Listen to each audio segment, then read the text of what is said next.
मित्र हो, कधी विचार केलाय माणसाकडे आज काय नाहीये?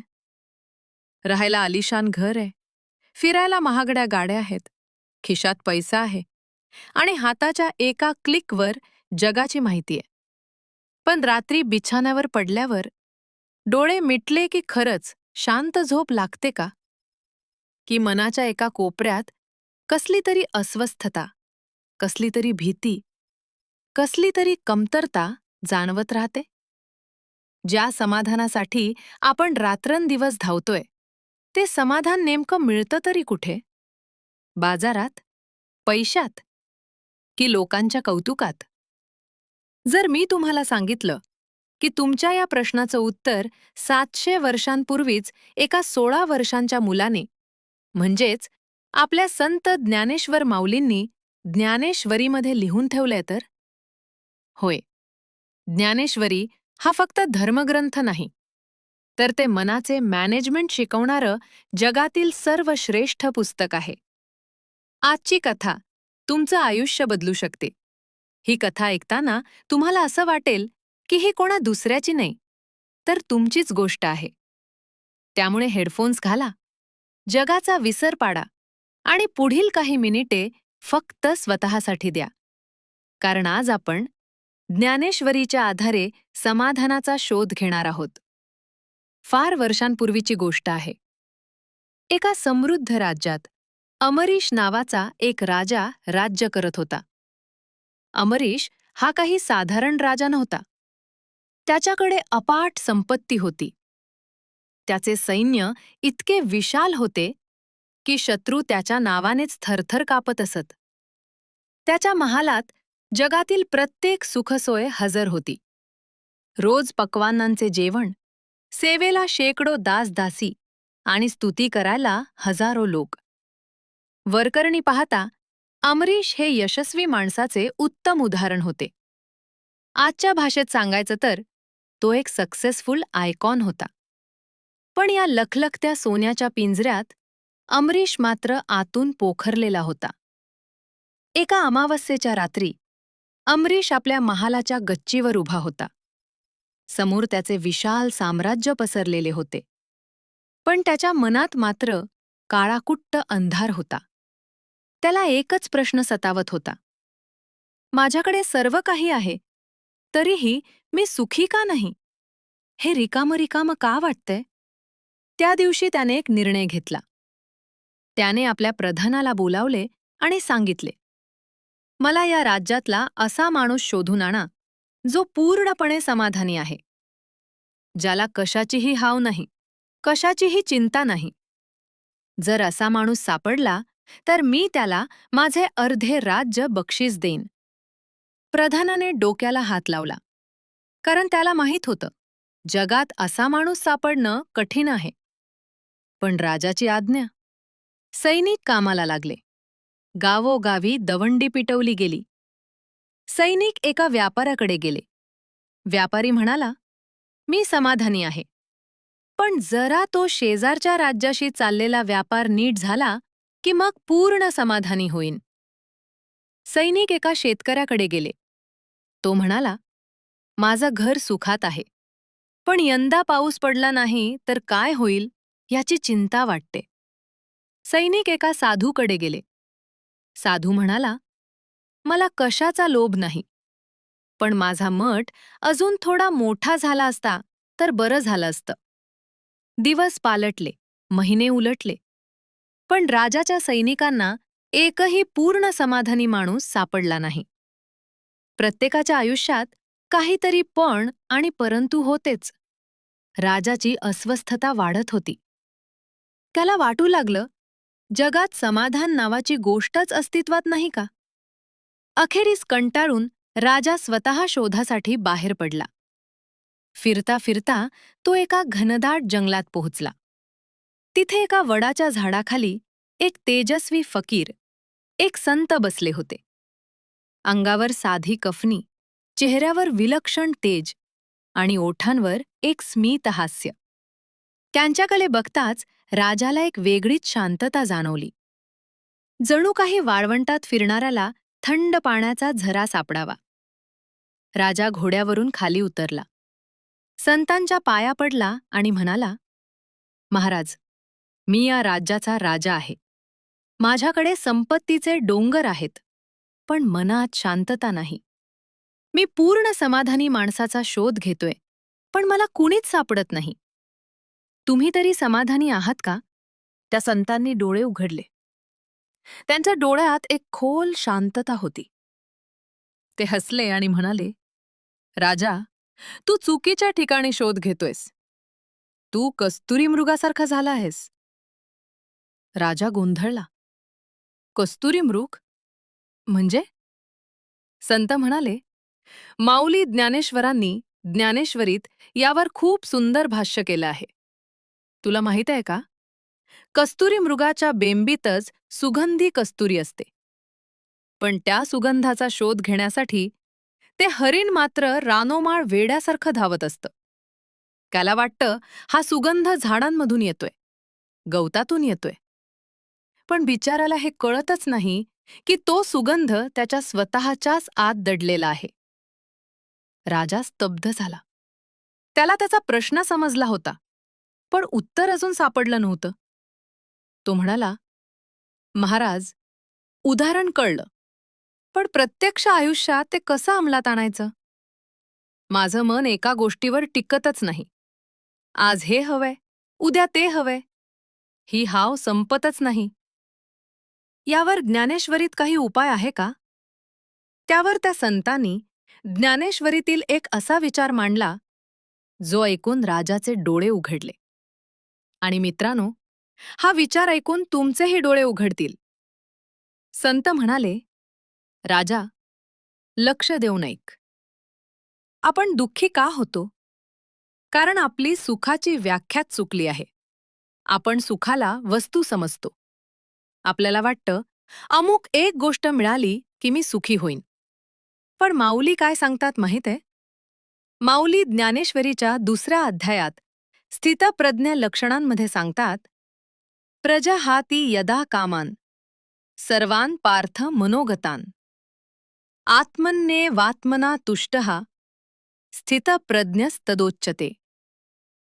याचा अर्थ सोपा आहे. जो माणूस आपल्या मनातील सर्व कामना सोडून देतो आणि स्वतःमध्ये स्वतःला संतुष्ट मानतो, तोच खरा स्थितप्रज्ञ, तोच खरा समाधानी. पण हे वागायचं कसं? राजाने प्रतिप्रश्न केला. महाराज, इच्छा तर माणसाला जगवतात.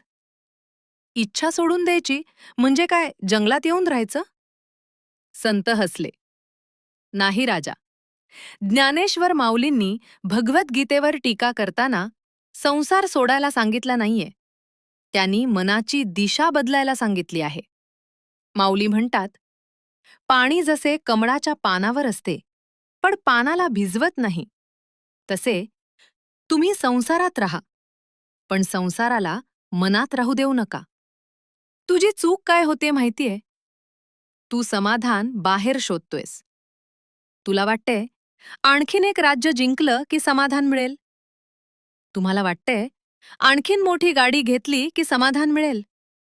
मित्रांनो, हे अगदी तसंच आहे. जसं तहान लागल्यावर आपण खारं पाणी पितो. तहान भागत नाही, उलट अजून वाढते. विषयांचे सुख हे असेच आहे.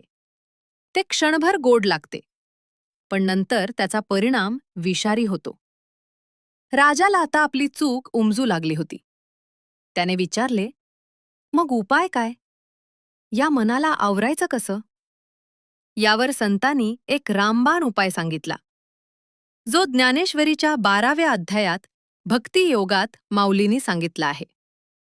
तो उपाय असा आहे, जो आज 2024 मध्येही आपल्या धकाधकीच्या आयुष्यात तेवढाच लागू पडतो. राजाला संतांनी तो सिक्रेट फॉर्म्युला सांगितला, ज्याने माणसाचं मन एका सेकंदात शांत होऊ शकतं. तो उपाय काय होता? आणि राजाने त्याचा वापर करून आपल्या आयुष्यात खरं समाधान कसं मिळवलं? हे ऐकल्यावर तुमचीही विचार करण्याची पद्धत 1000% बदलेल. नमस्कार मित्रांनो. राजा अमरीश संतांच्या चरणी नतमस्तक झाला होता. त्याला जगातील सर्व संपत्ती असूनही समाधान नव्हतं. आता पुढे काय झालं ते नीट ऐका. संतांनी राजाकडे बघून एक प्रश्न विचारला. राजा, तुला हे राज्य कुणी दिलं? राजा म्हणाला, माझ्या वडिलांनी. संत हसले. त्यांना कोणी दिलं? राजा, त्यांच्या वडिलांनी. संत, आणि जेव्हा तू मरशील तेव्हा हे राज्य कुणाचं असेल? राजा, माझ्या मुलाचं. संतांनी एक चिमूटभर माती हातात घेतली आणि म्हणाले, राजा, हे राज्य काल कुणा दुसऱ्याचं होतं, आज तुझं आहे आणि उद्या कुणा तिसऱ्याचं असेल. पण तू मात्र या राज्याचं ओझं डोक्यावर घेऊन का फिरतोयस? तुला वाटतं मी हे चालवतोय, मी हे सांभाळतोय. हा जो तुझा मी आहे ना, तोच तुझ्या दुःखाचं मूळ कारण आहे. ज्ञानेश्वरीत माऊली 4थ्या अध्यायात फार सुंदर सांगतात. तैसा जो हे सकळ, देखत असे केवळ, उपाधीचे भेळ, मडिले ना? याचा अर्थ असा की ज्ञानी माणूस या जगातल्या सर्व घडामोडींकडे फक्त साक्षी म्हणून बघतो. तो त्यात गुंतत नाही. संत राजाला म्हणाले, राजा, एक प्रयोग करूया. तू आजपासून असं समज की हे राज्य तुझं नाहीये. तू फक्त या राज्याचा नोकर आहेस. देवाने किंवा नियतीने तुला हे काम सोपवलं आहे. तू काम 100% कर. पण त्याचे परिणाम काय होतील याची चिंता करू नकोस. राजा गोंधळला. महाराज, जर मी चिंताच केली नाही तर राज्य चालेल कसं? संत म्हणाले, पाऊस पडतो तेव्हा तो चिंता करतो का की पीक येईल की नाही? नदी वाहते तेव्हा ती विचार करते का की कुणी पाणी प्यायलं की नाही? तरीही सृष्टी चालतेच ना. तू फक्त तुझं कर्तव्य कर, फळाची आशा सोडून दे. यालाच ज्ञानेश्वरीत कर्मयोग म्हणतात. राजाला हे ऐकायला सोपं वाटत होतं, पण अंमलात आणणं कठीण होतं. तरीही राजाने संतांना वचन दिलं. ठीक आहे महाराज, मी प्रयत्न करेन. राजा अमरीश राजवाड्यात परतला. पण तो आता जुना अमरीश राहिला नव्हता. त्याने सिंहासनाकडे पाहिलं. रोज त्याला वाटायचं, हे माझं आसन आहे. आज त्याला वाटलं, हे फक्त एक लाकडी खुर्ची आहे, जिथे बसून मला सेवा करायची आहे. दुसऱ्याच दिवशी एक मोठी समस्या उभी राहिली. शेजारच्या राज्याने सीमेवर हालचाली सुरू केल्या होत्या. गुप्तहेरांनी बातमी आणली, महाराज, शत्रू आक्रमण करण्याच्या तयारीत आहे. एरवी ही बातमी ऐकून राजा संतापला असता. तातडीने बैठक बोलावली असती, चिडचिड केली असती, रात्रभर झोपला नसता. पण आज काहीतरी वेगळं घडलं. राजा शांतपणे उठला. त्याने सेनापतींना आदेश दिले, सीमेवर सैन्य वाढवा. पण युद्धाची तयारी करताना द्वेष मनात ठेवू नका. हे फक्त संरक्षणाचं काम आहे. प्रधानाला आश्चर्य वाटलं. महाराज, तुम्हाला भीती वाटत नाही? जर आपण हरलो तर? राजा हसला आणि म्हणाला, प्रधानजी, कालच मला एका संतांनी सांगितलं, हे राज्य माझं नाहीच. हे ज्या शक्तीचं आहे, ती शक्तीच याचा निर्णय घेईल. माझं काम फक्त लढणं आहे. जिंकणं किंवा हरणं माझ्या हातात नाही. आणि मित्रांनो, जादू बघा. ज्या क्षणी राजाने निकालाची चिंता सोडली, त्या क्षणी त्याच्या डोक्यावरचं मनभर ओझं कमी झालं. तो पूर्ण ताकदीने, पण पूर्ण शांत डोक्याने युद्धनीती आखू लागला. जेव्हा डोकं शांत असतं, तेव्हा निर्णय अचूक लागतात. आणि नेमकं तेच झालं. राजाने अशी व्यूहरचना रचली की शत्रूला न लढताच माघार घ्यावी लागली. युद्ध टळलं. राजवाड्यात आनंदोत्सव साजरा झाला. लोक राजाचा जय जयकार करत होते. महाराज, तुमचा विजय असो, तुम्ही महान आहात. पण राजाच्या चेहऱ्यावर ना गर्वाची रेषा होती, ना आनंदाची उकळी. तो शांत होता, कारण त्याला माऊलींचं तत्वज्ञान समजलं होतं. सुख आणि दुःख, मान आणि अपमान हे फक्त मनाचे खेळ आहेत. तुम्हाला वाटलं असेल, आता सगळं ठीक झालं. राजाला फॉर्म्युला सापडला. पण मित्रांनो, देवाचे खेळ इतके सोपे नसतात. जोपर्यंत सोन्याला आगीत तावून सुलाखून काढलं जात नाही, तोपर्यंत ते चकाकत नाही. राजाची खरी परीक्षा अजून बाकी होती. त्याच रात्री राजाची सर्वात लाडकी राणी अचानक आजारी पडली. राजवैद्य आले. तपासण्या झाल्या. पण कुणालाच आजार समजेना. राणीची प्रकृती खालावत चालली होती. ज्या राजाने राज्याची चिंता सोडली होती, तो आता आपल्या पत्नीच्या चिंतेत पडला. त्याचं मन पुन्हा त्याला प्रश्न विचारू लागलं. कुठे गेलं तुझं ज्ञान? कुठे गेला तुझा कर्मयोग? आता राहून दाखव शांत. राजाच्या मनात चलबिचल सुरू झाली. एका बाजूला संतांचे शब्द आणि दुसऱ्या बाजूला आपल्या प्रिय व्यक्तीला गमावण्याची भीती. अशा वेळी राजाने पुन्हा ज्ञानेश्वरीचा आधार घेतला. त्याने डोळे मिटले आणि त्याला ज्ञानेश्वरीतील 12व्या अध्यायातील एक ओवी आठवली. अद्वेष्टा सर्वभूतानां मैत्रहा करुण एवच. निर्ममो निरहंकारः समदुःखसुखः क्षमी. याचा अर्थ, जो कोणाचाही द्वेष करत नाही, ज्याच्या मनात माझेपणा नाही आणि जो सुख आणि दुःखात समान राहतो, तोच खरा भक्त. राजाने विचार केला, राणीचा जीव महत्वाचा आहे, पण तो माझ्या मालकीचा नाही. ती देवाची लेक आहे.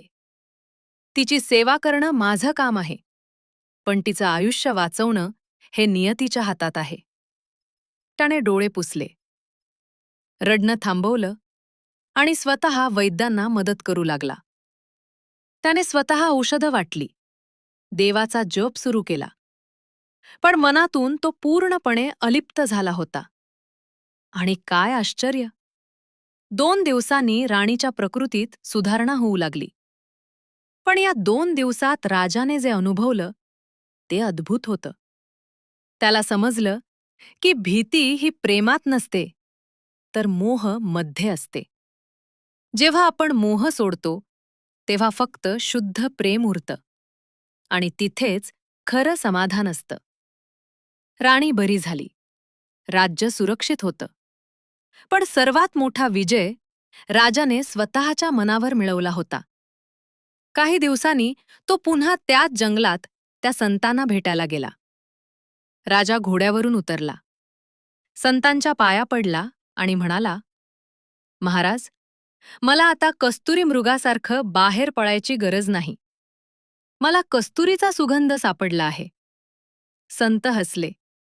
कुठे सापडला? राजाने आपल्या हृदयावर हात ठेवला आणि म्हणाला, येथे. जेव्हा मी जगाला बदलण्याचा प्रयत्न सोडला आणि स्वतःच्या दृष्टिकोनाला बदललं, तेव्हा मला समजलं की जगात सगळं काही जागेवर आहे. फक्त माझीच बघण्याची पद्धत चुकीची होती. मित्रांनो, ही कथा इथे संपते, पण आपला प्रवास इथे सुरू होतो.